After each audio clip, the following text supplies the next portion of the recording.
Are you thankful for this day that the Lord has made? I am. Today is day number 169 in our Read Through the Bible in a Year series.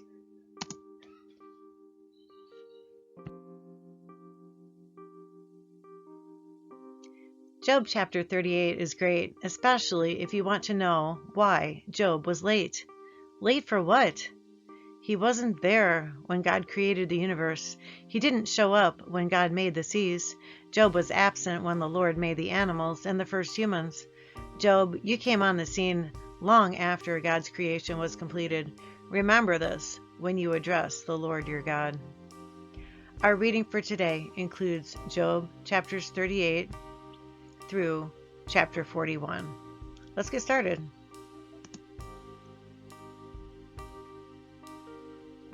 The Lord reveals his omnipotence to Job. Chapter 38. Then the Lord answered Job out of the whirlwind and said, Who is this who darkens counsel by words without knowledge? Now prepare yourself like a man. I will question you, and you shall answer me. Where were you when I laid the foundations of the earth? Tell me, if you have understanding. Who determined its measurements? Surely you know. Or who stretched the line upon it? To what were its foundations fastened? Or who laid its cornerstone? When the morning stars sang together, and all the sons of God shouted for joy? Or who shut in the sea with doors, when it burst forth and issued from the womb? When I made the clouds its garment, and thick darkness its swaddling band? When I fixed my limit for it, and set bars and doors?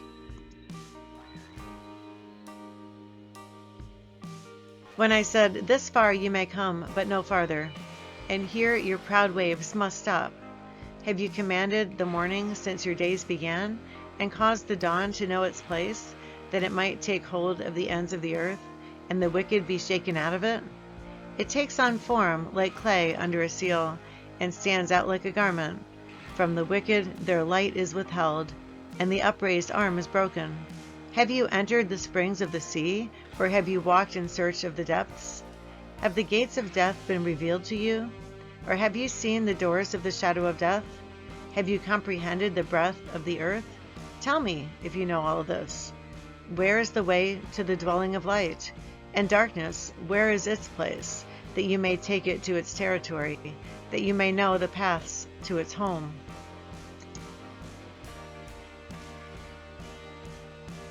Do you know it because you were born then, or because the number of your days is great? Have you entered the treasury of snow, or have you seen the treasury of hail, which I have reserved for the time of trouble, for the day of battle and war? By what way is light diffused, or the east wind scattered over the earth? Who has divided a channel for the overflowing water, or a path for the thunderbolt, to cause it to rain on a land where there is no one, a wilderness in which there is no man, to satisfy the desolate waste, and cause to spring forth the growth of tender grass? Has the rain a father? Or who has begotten the drops of dew? From whose womb comes the ice, and the frost of heaven, who gives it birth? The waters harden like stone, and the surface of the deep is frozen.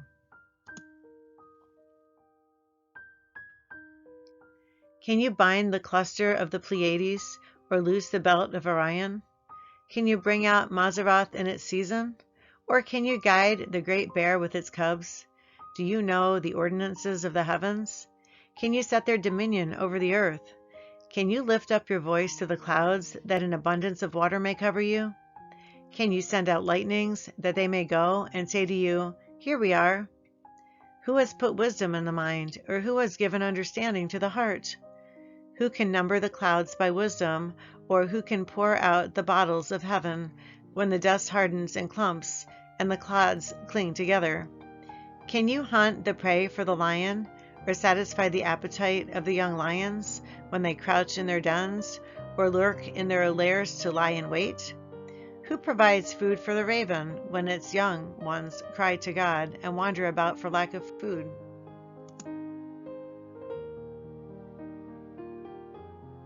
God continues to challenge Job.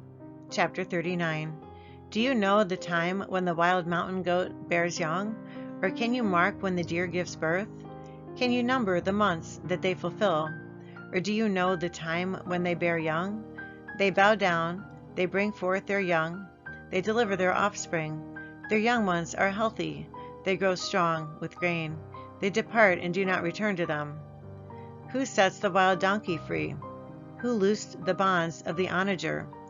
Whose home I have made the wilderness, and the barren land his dwelling.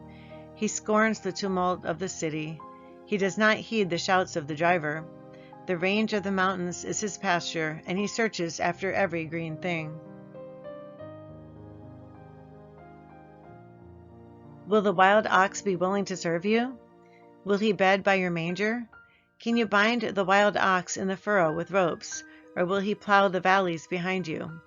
Will you trust him because his strength is great, or will you leave your labor to him?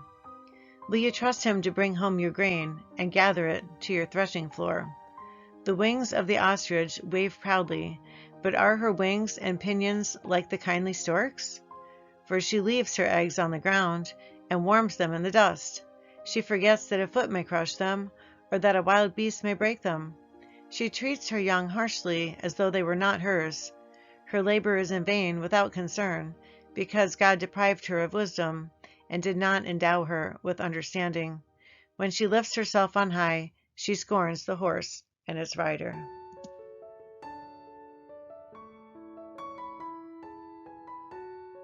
Have you given the horse strength? Have you clothed his neck with thunder? Can you frighten him like a locust? His majestic snorting strikes terror.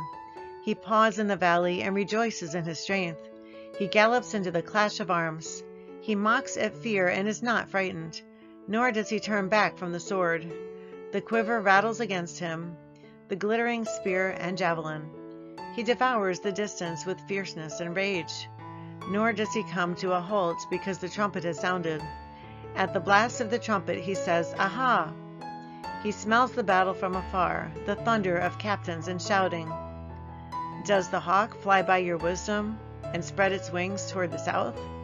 Does the eagle mount up at your command and make its nest on high? On the rock it dwells and resides, on the crag of the rock and the stronghold. From there it spies out the prey. Its eyes observe from afar. Its young ones suck up blood, and where the slain are, there it is.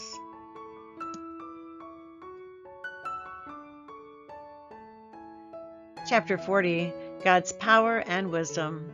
Moreover, the Lord answered Job and said, "Shall the one who contends with the Almighty correct him? He who rebukes God, let him answer it." Job's response to God. Then Job answered the Lord and said, "Behold, I am vile.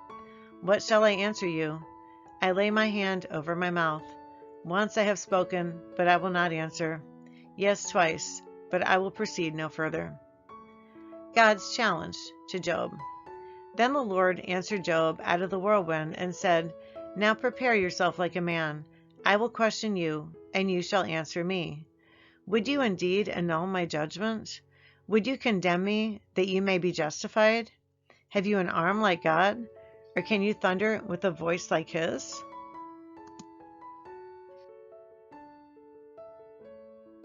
Then adorn yourself with majesty and splendor, and array yourself with glory and beauty. Disperse the rage of your wrath. Look on everyone who is proud and humble him. Look on everyone who is proud and bring him low. Tread down the wicked in their place. Hide them in the dust together. Bind their faces in hidden darkness. Then I will also confess to you that your own right hand can save you. Look now at the behemoth which I made along with you. He eats grass like an ox. See now, his strength is in his hips, and his power is in his stomach muscles. He moves his tail like a cedar. The sinews of his thighs are tightly knit. His bones are like beams of bronze, his ribs like bars of iron.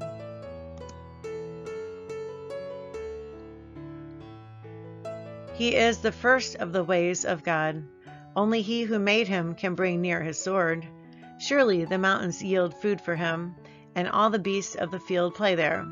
He lies under the lotus trees in a covert of reeds and marsh. The lotus trees cover him with their shade. The willows by the brooks surround him. Indeed, the river may rage, yet he is not disturbed. He is confident, though the Jordan gushes into his mouth, though he takes it in his eyes, or one pierces his nose with a snare. God's power in the Leviathan. Chapter 41. Can you draw out Leviathan with a hook, or snare his tongue with a line which you lower? Can you put a reed through his nose, or pierce his jaw with a hook? Will he make many supplications to you? Will he speak softly to you? Will he make a covenant with you? Will you take him as a servant forever? Will you play with him as with a bird, or will you leash him for your maidens? Will your companions make a banquet of him? Will they apportion him among the merchants? Can you fill his skin with harpoons, or his head with fishing spears? Lay your hand on him. Remember the battle. Never do it again. Indeed, any hope of overcoming him is false. Shall one not be overwhelmed at the sight of him? No one is so fierce that he would dare stir him up. Who then is able to stand against me? Who has preceded me that I should pay him? Everything under heaven is mine. I will not conceal his limbs, his mighty power, or his graceful proportions. Who can remove his outer coat? Who can approach him with a double bridle? Who can open the doors of his face with his terrible teeth all around? His rows of scales are his pride, shut up tightly as with a seal. One is so near another that no air can come between them. They are joined one to another. They stick together and cannot be parted. His sneezings flash forth light, and his eyes are like the eyelids of the morning. Out of his mouth go burning lights. Sparks of fire shoot out.